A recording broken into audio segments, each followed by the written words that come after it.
성경 본문 읽으시면서 많은 분들이 153이라는 숫자에 꽂히셨죠. 우리가 성경을 읽으면 이렇게 성경의 전체적인 내용보다는 이렇게 눈에 들어오는 몇 가지 단어나 또 숫자에 마음이 갈 때가 있습니다. 궁금해하실 테니까 그 이야기 한번 해보시죠. 왜 153일일까요? 숫자가 모나미를 잘 되게 하기 위해서 주님이 수천 년 전에 그 숫자를 성경에 집어넣으셨는지 모르겠습니다. 많은 사람들이 153이라는 의미에 대해서 궁금해하고 또 이해하고 싶어서 여러 가지 해석하는 이야기들을 하고 있는데, 대표적인 것이 153이라는 숫자가 모든 열방을 이야기한다는 게 첫 번째 해석입니다. 특별히 에스겔서 47장을 보면 에스겔이 본 환상 중에 하나님의 성전에서 물이 흘러나와 강이 되고 거대한 바다를 이루는데 어부가 한 명이 나타나더니 그물을 던져서 고기를 잡는데 각 종류의 고기대로 잡혔다라고 말하는 오늘 본문과 유사한 예언이 나옵니다. 그래서 그 153이라는 숫자가 그 각 종류의 고기의 숫자, 이스라엘에게 알려져 있었던 숫자라는 말도 있습니다. 또 어떤 사람들은 무슨 이야기를 하냐면 사복음서에 예수님을 만났던 사람들의 숫자를 다 세어봤나 봅니다. 마태복음에 몇 명이 예수님을 만나고, 마가복음에서 몇 명이 예수님을 만나고, 누가와 요한에서 예수님을 직접 만난 사람들의 숫자를 다 세어봤더니 재미있게도 153명이었기 때문에, 그래서 예수님을 만나 변화된 사람들의 숫자라고 말하는 분들도 있습니다. 요한복음의 근거에서 가장 일반적인 해석은 요한이 이야기하고 있는 하나님의 아들들이라는 단어가 나오죠. 우리가 읽은 본문 뒤 바로 전에 사도 요한이 자신의 요한복음을 기록했던 의도에 대해서 정리를 하는데, 예수님께서 행하셨던 기적을 책으로 적으려고 하면 더 많이 적을 게 있지만 내가 몇 가지, 7가지만을 뽑아서 예수님에 대한 이야기를 하는 것은 너희들이 예수 그리스도가 하나님의 아들이심을 믿어 너희들 또한 영생을 얻고 하나님의 자녀가 되게 하기 위함이라고 말할 때, 그 하나님의 아들이라는 단어를 숫자로 정화하면, 이스라엘 사람들이나 그리스 사람들은 알파벳에 숫자를 넣어서 숫자를 가지고 놀이를 하죠. 예를 들어서 우리도 요즘 막 그 영화 같은 데 보면 여기는 델타, 여기는 델타 이렇게 표현할 때 그 델타라는 단어가 4라는 숫자이고 지상, 육지, 땅을 의미하는 숫자인 겁니다. 이런 식으로 풀이를 할 때에 하나님의 아들이라는 숫자가 153이라는 숫자로 변환이 되어집니다. 요한복음 요한이 이야기를 하려고 할 때 153이라는 숫자에 특별한 의미를 넣었다, 그럴 수도 있죠. 근데 오늘 본문 속에서 나오는 것은 하나님, 예수님이 말씀을 통해서 제자들로 살게 하는, 얻게 하는, 또 맺게 하는 열매의 풍성함이라고 말하는 숫자의 의미로서의 153이라고 이해하는 게 일반적인 이해일 것 같습니다. 또 오늘 본문을 잘 읽어보시면 사실은 저는 숫자보다 분위기에 좀 더 초점을 맞춰보고 싶습니다. 영어로 애트모스피어라고 말하는 게 분위기 같은 게 있죠. 여러분 코스코에 가면 코스코 나름대로의 분위기가 있죠. 코스코에 가면 뭐 이렇게 벌써 카트 사이즈가 다른 거 아십니까? 카트 사이즈가 다르고 물건의 사이즈가 다르고 거기에 들어가는 사람들의 표정이 비장하고 굉장히 근엄, 그리고 자기가 원하든 원하지 않든 간에 분위기라는 게 있어서요. 물건들의 손이 가고 이거 있으면 한 달, 뭐 2달 쓰고도 남을 것 같은 물건들을 사게 하는 분위기가 있습니다. 여러분 크리스마스 때 되보시면 막 바쁘게 움직이는 개미들처럼 몰에 가면 사람들이 뭔가 막 홀린 것 같이 막 정신없이 물건을 사고 다니고, 우리가 헌팅, 사냥이라는 표현을 쓸 정도로 그 크리스마스 시즌에 막 다녀갈 때 그게 애트모스피어라는 분위기라는 게 있습니다. 여러분 집안에도 그런 분위기가 있습니다. 그리고 교회에도 그런 분위기가 있습니다. 여러분들이 이해하실지 모르겠지만 저희들 안에서도 어떤 붐처럼 분위기가 확 갈 때가 있습니다. 저희가 한때는 집을 사는 일에 많은 분들이 관심이 있으시고 저희 회중들이 모였을 때 거의 모든 분들이 집 이야기를 하던 때가 있었어요. 기억하실지 모르겠습니다. 새 차로 차를 바꾸던 분위기가 우리 집 교회에 막 있어서 막 이렇게 어느 주일만 오면 그 새 차들이 한 대씩 생기고 있을 때 제 안에 걱정스러운 적도 있었습니다. 어떻게 살려고 어떻게 살려고 7년, 6년의 커미트먼트인데 차를 저렇게 쉽게 바꿔서 어떻게 하려고 하는 염려가 들 정도로 그런 분위기가 있습니다. 어디 교회든 어디 상점이든 가게든 시즌이든 사회던 이 애트모스피어라고 말하는 분위기가 이렇게 있습니다. 이 분위기를 주도해가는 사람들이 있는데 사실 이 사람들이 리더일 수 있고 이 사람들이 오너일 수 있고 이 사람들이 경영자들입니다.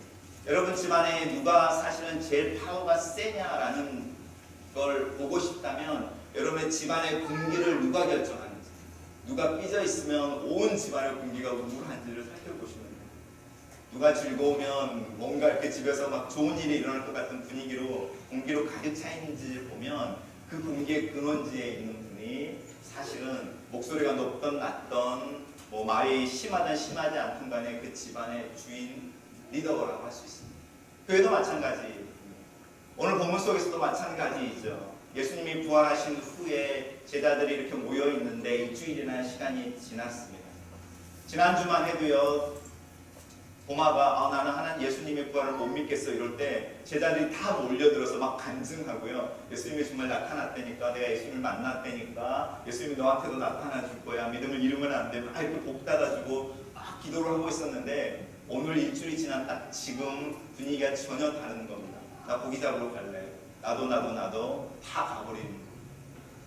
단순히 그냥 고기를 잡는 게 아니고 고기를 잡으러 가서 갈릴리 호숫가에 그물을 내렸다라는 것은 그들이 예수님을 따라 나서기 위해 자신들이 버렸던 그 그물과 배를 다시 얻어 타고 고기를 잡았다는 뜻이니까 예수님을 따르기 전의 상태로 돌아가 버리는 거예요. 그래, 신앙생활 할 때도 그럴 때가 있죠. 하나님 앞에 내 모든 것을 드리고 그렇게 결단할 때가 있는가 하면 부서져 버린 다리 앞에서 내가 어쩌다가 예수 그리스도를 믿어서 차라리 예수님을 안 믿었으면 더 나았을 것을 이라고 한탄할 때도 사실은 있습니다. 그게 바로 분위기라는 건데 지혜로운 사람들은 이 분위기를 읽어냅니다. 이 분위기를 읽어낸다는 능력은 눈치하고는 다릅니다.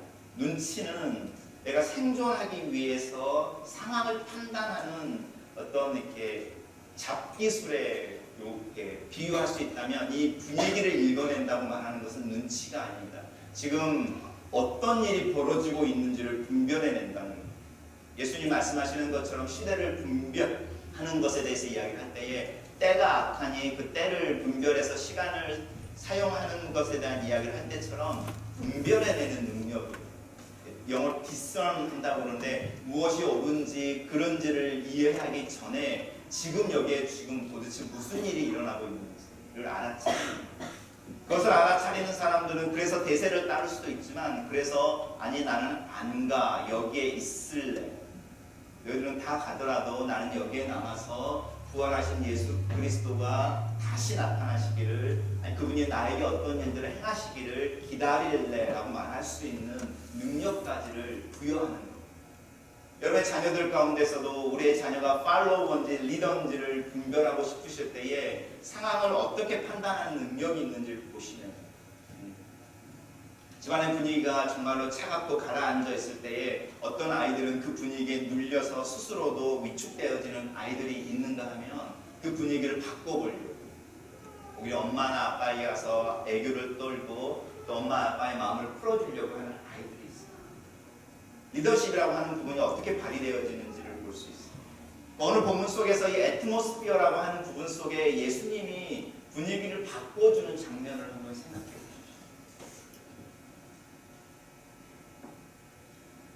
사도 요한은 오늘 일어났던 이야기를 디베랴 바닷가에서 일어났던 일로 이야기를 하고 있는데 이재철 목사님이 그런 이야기를 합니다. 요한복음에 디베랴 바닷가라고 하는 단어가 2번 나오는데 이 디베랴 바닷가는 갈릴리 호수에 대한 다른 명칭인데 헤롯 왕이 그 당시에 로마의 황제였던 티베리우스에게 도시를 하나를 세워서 헌정한 게 디베랴라는 도시인데 그 옆에 있는 호수라고 그래서 디베랴 호수라고 불렀으니까 로마 사람들이나 이방인들이나 이런 사람들, 특별히 친로마적인 사람들이 갈릴리라는 전통적인 이름 대신에 이 디베랴 호수라는 말을 더 많이 썼을 것 같지 않습니까? 사복음서에는 등장하지 않는데 요한이 요한복음에서 2번 갈릴리 호수를 디베랴 바닷가라는 말로 부르고 있습니다. 첫 번째 등장하는 장면이 오늘 이야기하는 것 전에 나오는데 바로 예수님이 오병이어의 기적을 일으켰던 바닷가를 디베랴 바닷가라고 부르고 있습니다.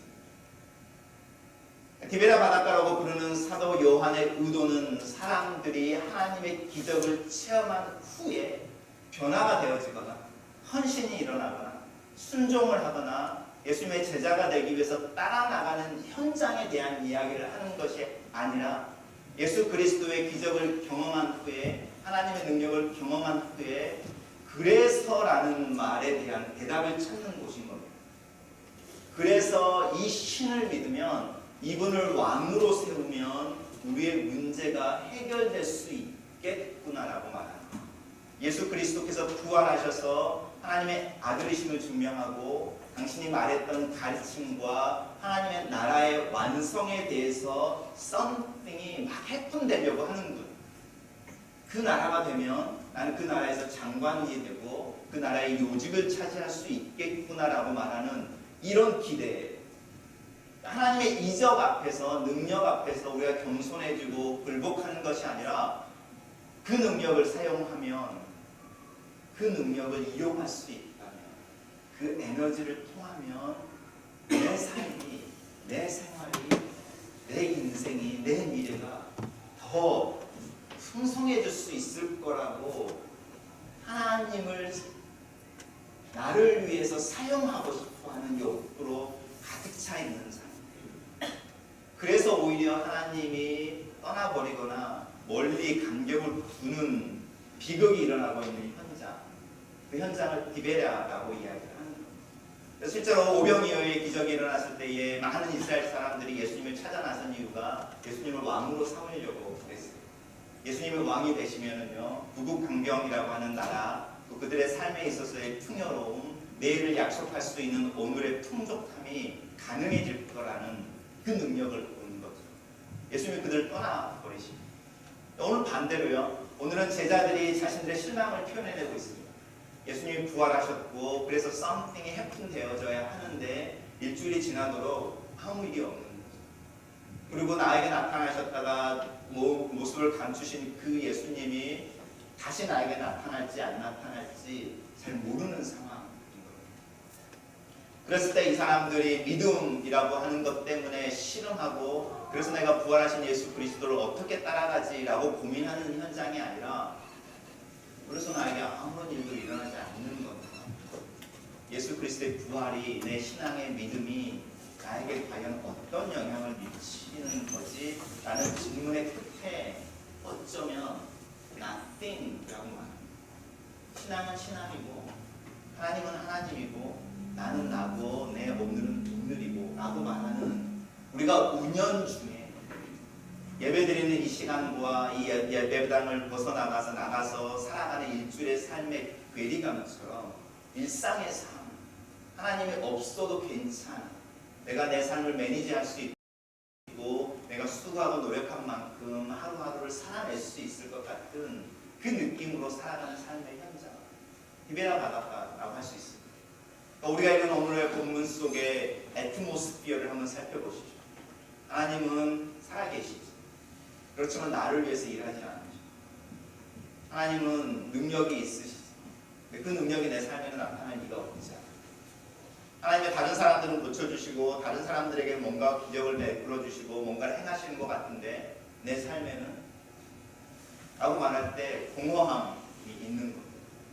신앙의 고백과 내가 실제로 내 삶을 살아가는 것 사이에 괴리감이라고 말하는, 우리가 실존적 무신론자라고 말할 때 실존적 무신론자들이 오히려 예수 그리스도를 믿지 않는 사람들 중에 있는 것이 아니라 예수 그리스도를 믿는 사람들 중에 훨씬 많은 이유가 거기에 있습니다.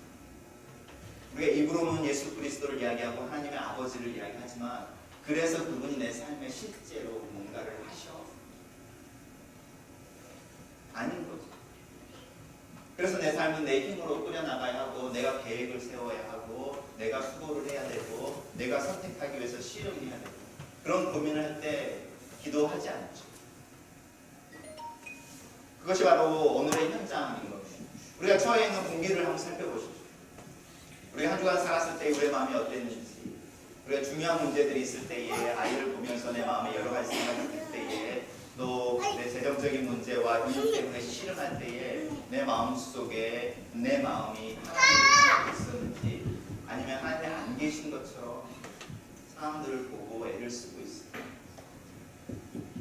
우리는 디베라 바닷가에서 살고 있는 거예요. 그리고 그 디베라 바닷가의 공기를 한마디로 이야기한다면 쉼이 없다.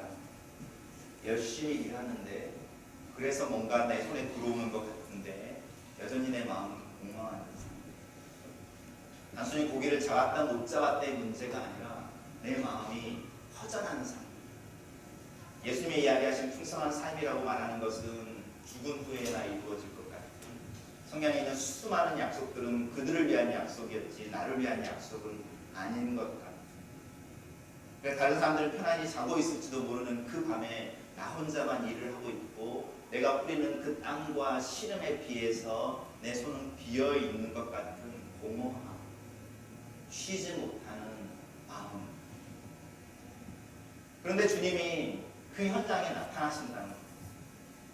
그리고 우리는 그것을 알아보지 못하고 부활하신 예수 그리스도를 만나는 제자들이 예수 그리스도를 못 알아보는 것은 어쩌면 당연할 수도 있는데 재미있는 것은 우리가 지난주에 봤던 것처럼 예수님이 그들에게 말을 걸기 전까지 예수님을 알아보지 못하는 거예요. 이상하게 음성을 들으면서 예수님을 레코그나이즈 한다고 말하는 알아차리는 요한복음에서는 정말 중요한 요소입니다. 우리는 하나님의 음성을 듣습니다. 왜냐하면 그분의 양들이고 그분의 백성들이어서 하나님이 뭐라고 말씀하십니다. 그래서 그분의 모습이 다르게 나타날 수 있습니다. 상황에서 다른 모습으로 나타날 수 있는데 그 상황마다 다른 모습의 동일한 음성을 들을 수 있다는 거예요. 그게 믿음. 여러분 우리가 왜 매일같이 하나님 말씀을 묵상하십시오라고 이야기하는 겁니까? 상황이 다르죠. 본문도 다르게 나타나고 우리가 고민하는 문제들도 다른데 우리가 씨름하는 중에 하나님의 음성을 듣기 위해 귀를 열고 귀를 기울일 때에 그 음성을 듣는데 그 음성은 항상 동일한 음성입니다. 그리고 그 음성을 듣는 사람들만이 하나님이 살아계십니다라고 말하는 그 고백에 도달하게 됩니다. 제자들이 호숫가에서 씨름을 하며 고기를 잡고 있을 때에 해변가에 한 사람이 나타나서 물어보는 거죠. 고기를 많이 잡았니? 똑같죠. 예수님을 처음 만났을 때처럼 하나도 못 잡았습니다.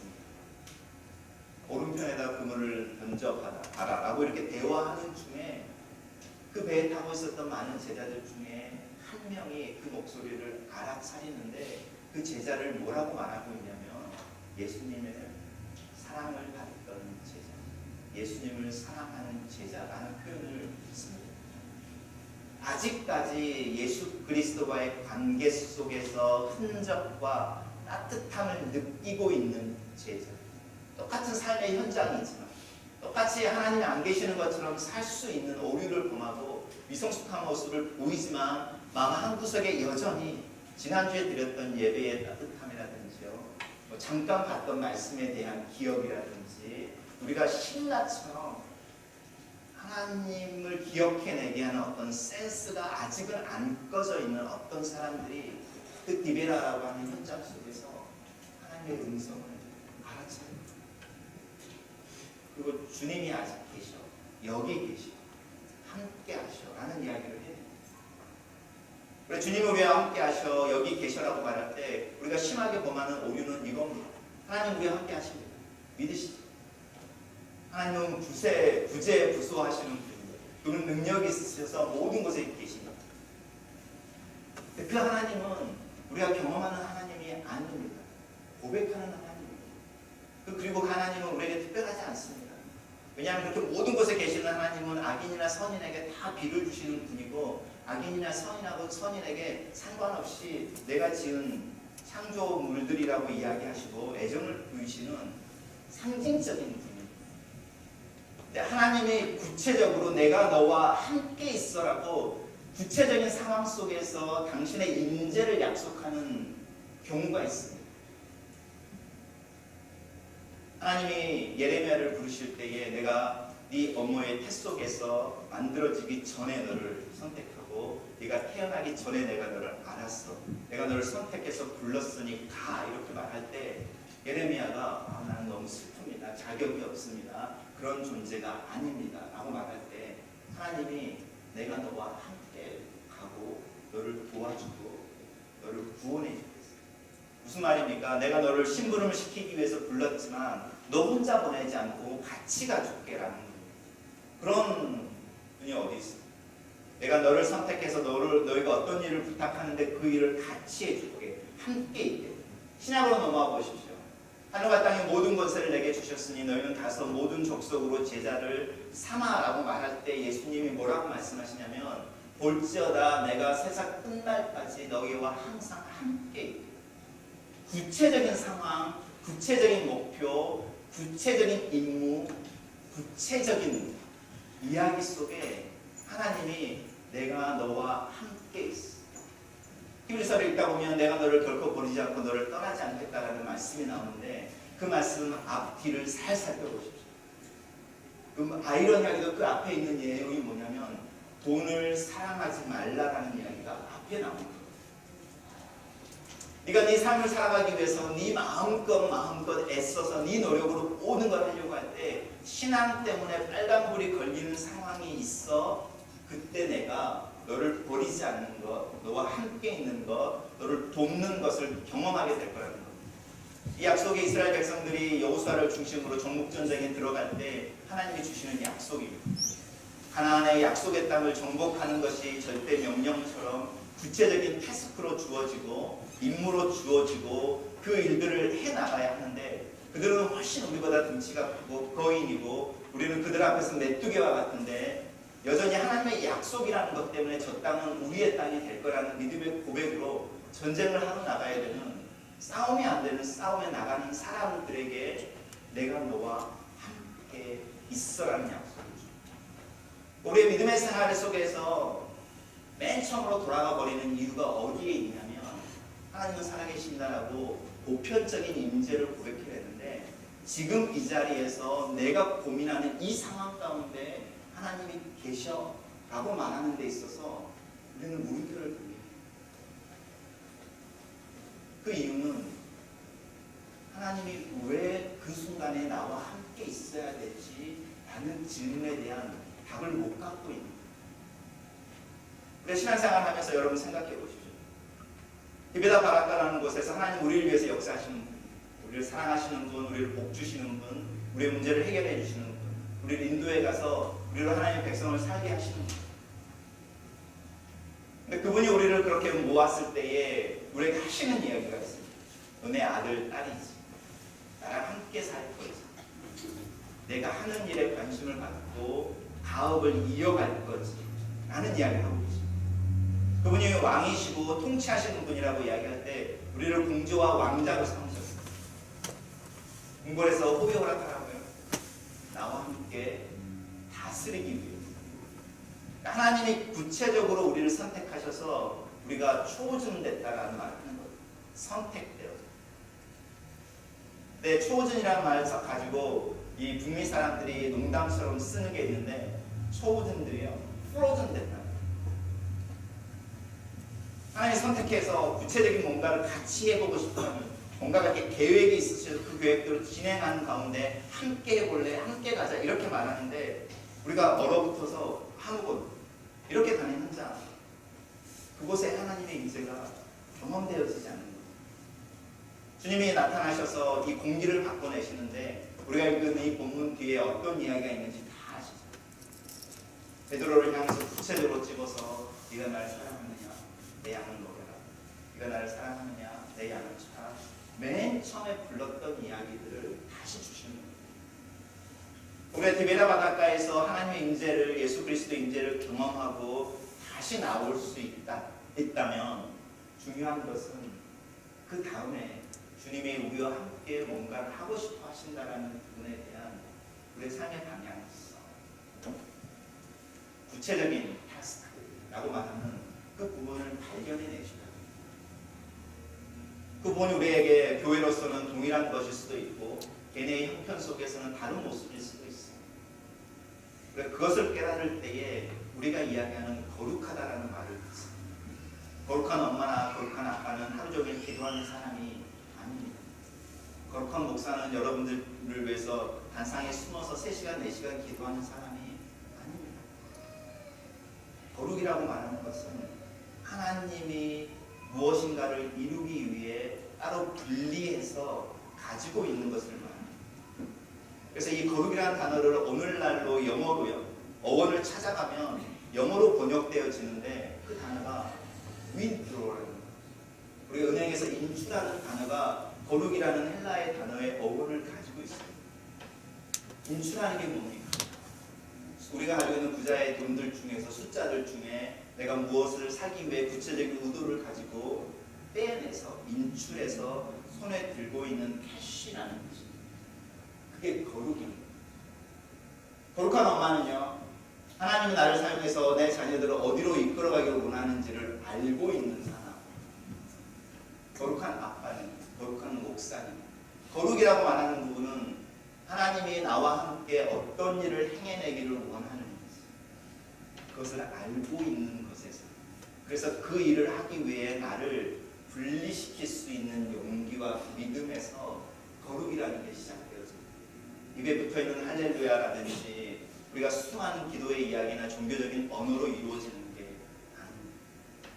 주님이 나타나셔서 제자들을 분위기를 바꾸어 내십니다. 그분이 직접 불을 피우시고, 그리고 옛날에 함께 밥을 먹었을 때에, 식사를 할 때에 빵을 가져다가 떼시고 나누어 주셨던 그것과 똑같은 행위를 하시면서 예수님의 제자들을 바꾸어 내십니다. 제자들 둘러싸고 있었던 그 디베라 바닷가의 밤에 무지하고 공허하고 어두운 분위기를 당신의 임재로 바꿔내십니다. 불을 피우고 그분이 준비하신 떡을 가져오고 생선을 가지고 오고 또 당신의 말씀을 의지해서 잡았던 고기를 더해서 당신의 임재와 제자들의 수고를 함께 더해서 음식을 나누는 중에 낮이 되는 것. 그래, 교회로 모여서 예배할 때 일어나는 현상인 겁니다. 우리가 주일날 모이는 이유가 거기에 있습니다. 우리가 디베라 바닷가라고 하는 그 현장 속에 공허하게 힘들게 애를 쓰면서 살다가도 어느 순간에 주님이시다라는 사도 요한의 고백처럼 예배의 시간이구나를 기억해내고 교회로 나오는 것입니다.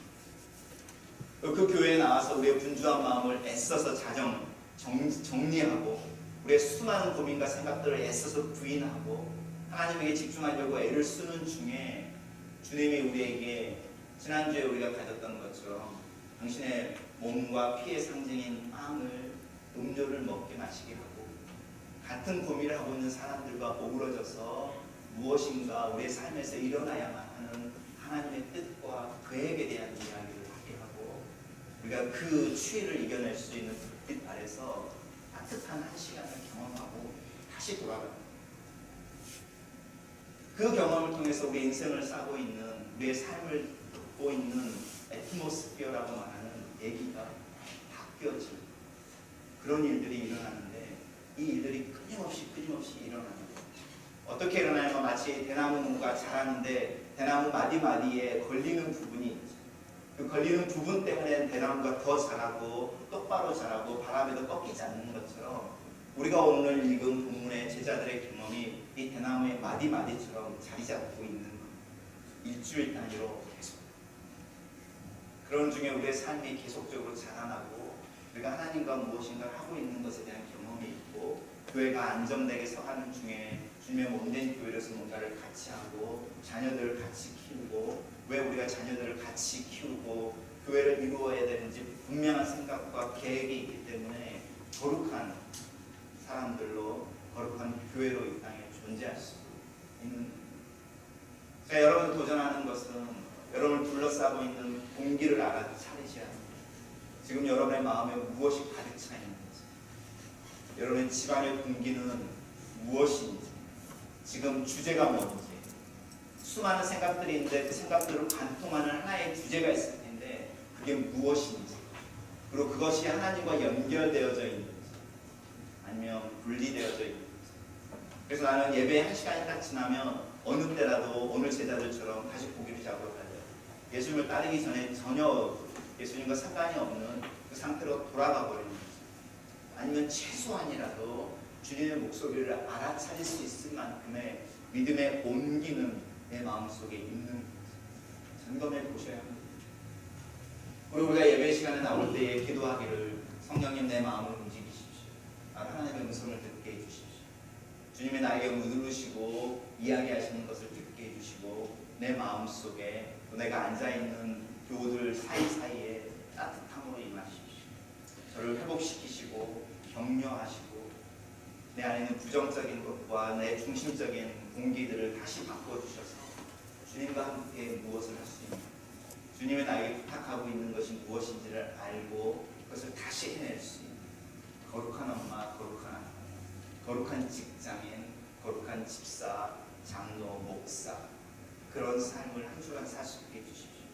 이런 기도가 매주 반복되어지는 중에 우리가 하루, 이틀, 1년, 2년을 살아요. 우리가 그렇게 살아가서 10년이 됐다고 생각해 보십시오. 여기 계신 분들이 그렇게 좀 더 보실 때에 우리 안에 맺히는 열매에 대해서 그 열매를 우리가 153이라고 부를 수 있는 거예요.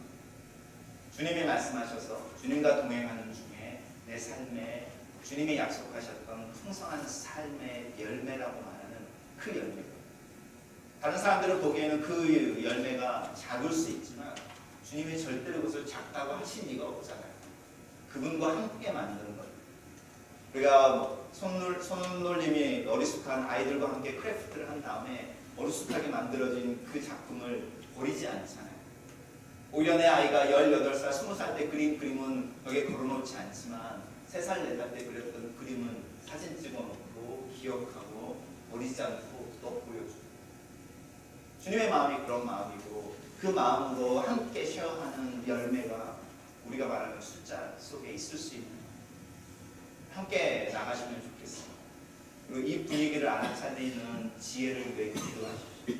무슨 일이 일어나고 있는지 내 마음속에, 내 자녀들에게, 나와 내 아내 사이 속에, 내 가정 속에, 우리가 숨쉬고 있는 이 사회 속에, 그리고 그 공기들 속에 하나님은 어떤 일들을 원하시고 어떤 것을 하고 싶어 하시는지, 무슨 이야기를 나에게 하고 싶어 하시는지, 우리가 좀 더 귀를 기울이는 중에 기베라라고 말하는 그 바닷가가 오히려 예수 그리스도의 따뜻함을 경험하고 회복을 경험하고 주님과 대화 속에 내 하루하루가 새로워지는 거룩이 시작되어지는 그런 자리가 될 줄 믿습니다.